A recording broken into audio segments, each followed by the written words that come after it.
আসসালামু আলাইকুম, সবাইকে এআই ম্যাথ একাডেমিতে স্বাগত। আজকে আপনাদের দেখানো হবে 1 থেকে 100-এর মধ্যে যে কোনো সংখ্যার বর্গ কিভাবে সহজে নির্ণয় করা যায়। আমরা এটাকে 3টি ক্যাটাগরিতে ভাগ করেছি। 1 নম্বর ক্যাটাগরি হচ্ছিল কি লাস্ট ডিজিট শূন্য হলে, লাস্ট ডিজিট শূন্য হলে বা 0 হলে, অর্থাৎ শূন্য হলে কি হবে। 2 নম্বর ক্যাটাগরি হচ্ছিল লাস্ট ডিজিট 5 হলে কি হবে। 3 নম্বর হচ্ছিল লাস্ট ডিজিট যে কোনো নাম্বার হলে, যে কোনো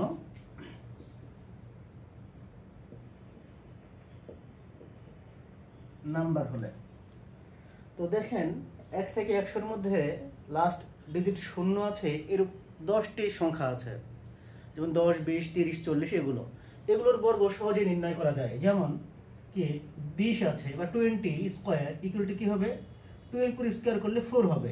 এখানে যতটা শূন্য থাকবে তার ডাবল হচ্ছে শূন্য বসাই দিতে হবে। এখানে একটা শূন্য আছে, ডাবল কয়টা, 2টা, তাহলে 20-এর স্কোয়ার হচ্ছিল 400 এখানে হবে।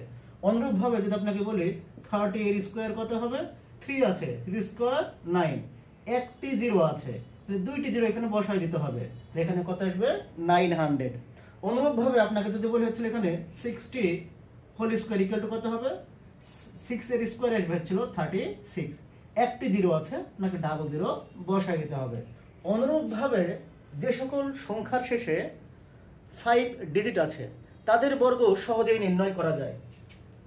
এজ এক্সাম্পল আমরা দেখাইতে পারি এখানে 25 আছে, এর স্কোয়ার কত হবে। তো দেখেন এখানে 2 আছে, 2 এর পরের ডিজিট কত, 3, তাহলে 2 আর 3 এর মাল্টিপল করলে কত হবে 6, 5 এর স্কোয়ার করলে কত হবে 25, তাহলে 625, এটাই आंसर।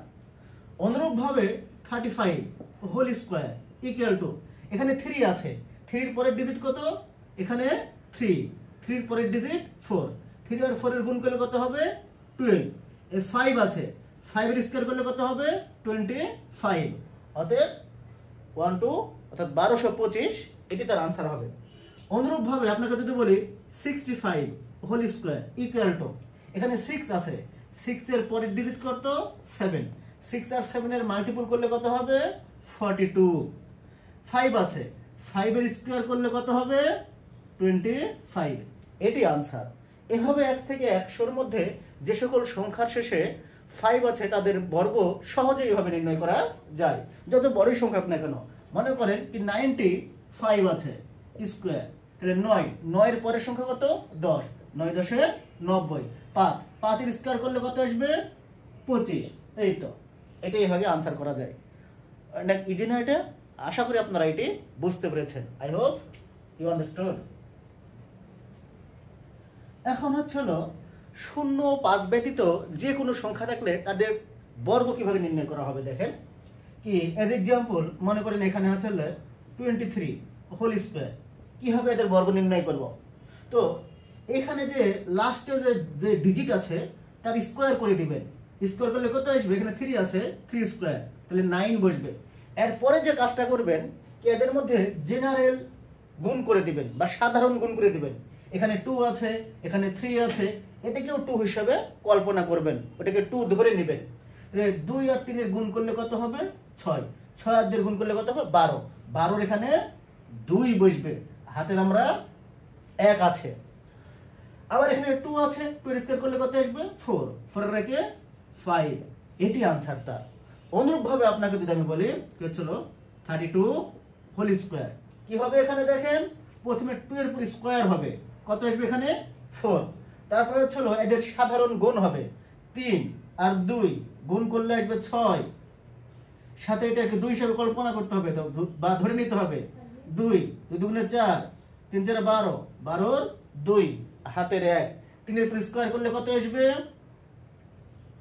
3 এর পুরো স্কয়ার করলে 9, 9 রেখে 10, এটি आंसर তার।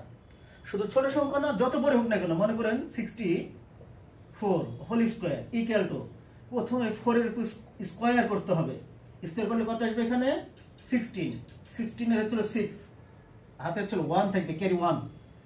এদের সাধারণ মাল্টিপল করে দিতে হবে। 6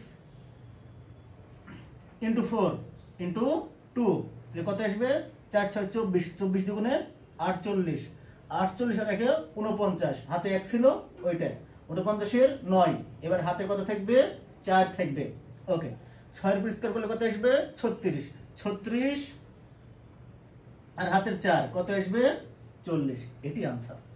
আশা করি আপনারা এখন সহজেই 1 থেকে 100 এর মধ্যে যে কোনো সংখ্যার বর্গ নির্ণয় করতে পারবেন। ভালো থাকেন, সুস্থ থাকেন, এ বলে এখানে শেষ করলাম আজকে। আল্লাহ হাফেজ।